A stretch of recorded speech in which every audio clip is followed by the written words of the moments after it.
खुलुमबाय गिबियावनो नागिरनो नोंथांमोनखौ बयखौबो चेनेलाव बरायना लाग्रोनाय जाबाय नोंथांमोननि थाखाय दिनै मोनसे गोनांथार भिडिअ लाबोनाय जादों आसा खालामदों नोंथांमोना बे भिडिअखौ बयबो जोबजासिम नायलांगोरनानै नोंथांमोना पीएम किसाननि 22थि किस्तिनि फैसाखौ एसे उनावनो मोननो थांगासिनो दङ दा बेनिखायनो आं नोंथांमोननिसिम बे भिडिअनि गेजेरजों नोंथांमोननि नामा बेनिफिशियेल लिस्टआव फैगोन ना फैयाखै पीएम किसाननि 22थि किस्तिनि फैसाखौ मोननो थाखाय आं बेखौ नोंथांमोननिसिम नैबे भिडिअनि गेजेरजों माबोरै नोंथांमोना चेक खालामना नायनो नांगौ आं बेखौ बे भिडिअनि गेजेरजों खोन्थाहरनो सानदों दा बेनिखायनो बयबो नोंथांमोना भिडिअखौ जोबजासिम नायनानै लाबानो जाबाय मानो होनोबा नोंथांमोना नैबे 22थि किस्तिनि फैसाखौ मोननो थाखाय नोंथांमोननि नामा बेनिफिशियेल लिस्टआव फैनांगोन दा नोंनि नामा जुदि बेनिफिशियेल लिस्टआव गैयाबा नोंथांमोना पीएम किसाननि 22थि किस्तिनि 2000 फैसाखौ मोननो हानाय नङा दा बेनिखायनो आं नोंथांमोननिसिम माने बोरै नोंथांमोना चेक खालामना नायनो नांगौ आं बेखौ नैबे भिडिअनि गेजेरजों खोन्थाहरनो सानदों जाहाथे नोंथांमोना गासिबो गावबागावनि मबाइलजोंनो चेक खालामना नायनो हायो नोंथांमोननि नामा लिस्टआव फैगोन ना फैयाखै दा बेनिखायनो बयबो नोंथांमोना भिडिअखौ जोबजासिम नायलांबानो जाबाय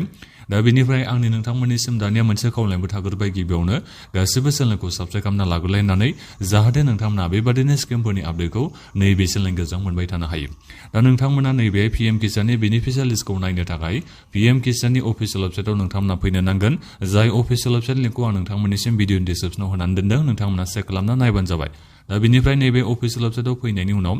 नोंथांमोना नैबे गाहायाव फैबानो जाबाय नैबे नोंथांमोना नुदों जानांगौ नै बे जाहैबाय जोंहा बेनिफिशियेल लिस्ट दा बे बेनिफिशियेल लिस्टआव नोंथांमोना थुबानो जाबाय दा बेवहाय फैनायनि उनाव नोंथांमोना गिबियावनो नैबे स्टेटखौ सेलेक्ट खालामदो जोंहा स्टेटआ मा आसाम दा बेनिखायनो आं बेहाय आसामखौ सेलेक्ट खालामबाय दा बिनिफ्राय नोंथांमोना दायो गावबागावनि माबाखौ माने डिस्ट्रिक्टखौ नोंथांमोना सेलेक्ट खालामबानो जाबाय जिल्लाखौ जेरै आं बेहाय नोंथांमोननिसिम एग्जाम्पल हिसाबै क'क्राझार डिस्ट्रिक्टखौ आं बेहाय सेलेक्ट खालामबाय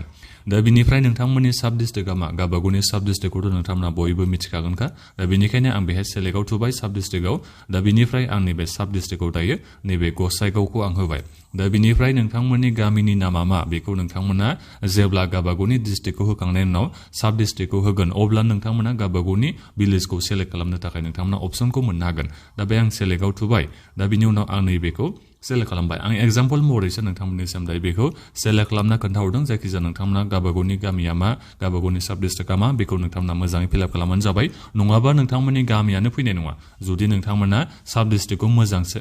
सेलेक्ट खालामाबा दा बिनि उनाव आङो गेट रिपर्टआव दायो थुना होबाय दा बे गेट रिपर्टआव थुना होनाय लोगो लोगो दा नैबे गामिनि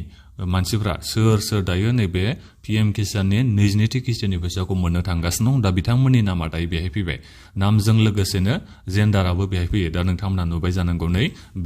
बेखिनि आबादारिया नैबे पीएम किसाननि 22थि किस्तिनि फैसाखौ मोननो थांगासिनो दङ थिग बेबायदिनो आं नोंथांमोननिसिम दायो बेलेग डिस्ट्रिक्टनिखौबो खोन्थाहरनो सानदों जेरै आं नोंथांमोननिसिम नैबे बाक्सानिखौ आं खोन्थाहरनो सानदों जेरै नैबे बाक्सा डिस्ट्रिक्टखौ आं दायो सेलेक्ट खालामबाय दं दा बे बाक्सा डिस्ट्रिक्टखौ सेलेक्ट खालामखांनायनि उनाव नोंथांमोना साब डिस्ट्रिक्टखौ सेलेक्ट खालामदो जेरै नोंथांमोननि सोरनियाबा बाक्साबा सोरनियाबा बरमाबा नोंथांमोना बागानपारानिबा सोरबा दा नोंथांमोना सेलेक्ट खालामबानो जाबाय जायखिजाया नोंथांमोननि साब डिस्ट्रिक्टआ बबे गोलैयो दा बेहाय आं जेरै बाक्साखौनो आं बेहाय सेलेक्ट खालामबाय दा बेनि उनाव नोंथांमोना गोजौ नुदों जानांगौ भिलेज दा बेहाय सेलेक्ट खालामदो दा बिनिफ्राय गावबागावनि नोंथांमोना गामिखौ बेहाय सेलेक्ट खालामना होबानो जाबाय जेरै आं बेहाय जायखिजाया मोनसे सेलेक्ट खालामना होनोसै र' बेहाय आं सेलेक्ट खालामबाय बिनिफ्राय गेट रिपर्टआव आं दायो थुनानै होबाय दा बे गेट रिपर्टआव थुना होनाय लोगो लोगो सोर सोर आबादारिफ्रा एबा जायफोर बिथांमोना एप्लाइ खालामना दोनदों जायफोर नोंथांमोना सिगांनिफ्रायनो फैसा मोनगासिनो दङ दा नोंथांमोननि नामा बेहाय नुजाफैगोन दा बेहाय नोंथांमोननि नामा दं माने नोंथांमोना पीएम किसाननि 22थि किस्तिनि 2000 फैसाखौ एसे उनावनो मोननो थांगासिनो दङ आं नोंथांमोननिसिम दाख्लै बावैनो खोन्थाहरबाय खौरां बिजोङावथ' होदों जोंहा फेब्रुवारिनि 25 थारिखआव नोंथांमोननिसिम नैबे पीएम किसाननि 22थि किस्तिनि फैसाखौ सोना होननानै नाथायबा दिनैसिमथ' बेबादि अफिसियेलि गभर्नमेन्टनिफ्राय जेबो खौरां ओंखारना फैयाखै जे उमुक थारिखआव नोंथांमोना मोननो हासिगोन होननानै अब्लाबो नोंथांमोना आसाखौ लाबानो जाबाय फेब्रुवारिनि जोबथा सप्तायाव नोंथांमोना मोनाबाबो मार्चनि गिबि सप्तायाव नोंथांमोना मोनगोनखौ आसाखौ लाबानो जाबाय सिगांनि किस्तिनि फैसा सोनायफोरखौ नायोबाथ' नोंथांमोना फेब्रुवारि मासावनो मोननांगौ सिगाङाव जेनेबा 2014आवबो 2015आवबो माने नैबे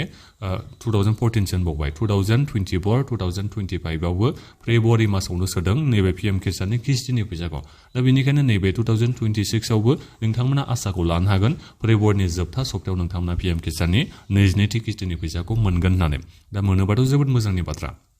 दा नोंथांमोना नायदो नै बेबादि नाम फैगोन बिथिं जोंहा नामा थाबाय बिनिफ्राय जेन्डार थाबाय मेल हौवासाबा एम लिरनाय थाबाय फिमेल हिनजावसाबा नैबे एफ लिरनाय थाबाय आरो गोबाङानो आंनिसिम सोंहरो नैबे पिएम किसान स्किमखौ माथ्र हौवासाफ्राल' एप्लाइ खालामनो मोनो नामा होनना नोंथांमोना गोबाङानो सोंहरो दाबो बांसिन मानसिफ्रा बेखौ मिथिया जानो हागौ दा बे पिएम किसान स्किमा बेबादि नङा जेन्डारनि जेबो बे लोब्बायानो गैया जायनि नामावनो हा दं नोंथांमोनानो एप्लाइ खालामनो हायो बेयो हिनजावसायानो जा हौवासायानो जा जुदि बैसोआ 18 बोसोर जाबायबा 18 बोसोरनि बारा जाबायबा माने एप्लाइ खालामनो हायो दा बेनिखायनो आं खावलायदों जेन्डारजों जेबो बेहाय खोथा गैया जुदि हाया नोंनि नामाव दङ बिनिफ्राय बैसोआ जाखाबाय 18 बोसोरनि बारा अब्ला नोंथांमोना नैबे पिएम किसाननि थाखाय एप्लाइ खालामनानै मास मोनब्रैजोंनो नोंथांमोना 2000 फैसाखौ मोनबाय थानो हागोन आरो बेनिफ्राय आं नोंथांमोननिसिम मोनसे रादाबबो हरनो सानदों नोंथांमोना नैबे कंग्रेसनि सासे एमपि शशि थरूर होननायखौ नोंथांमोना मिथियो जानांगौ दा बिथाङा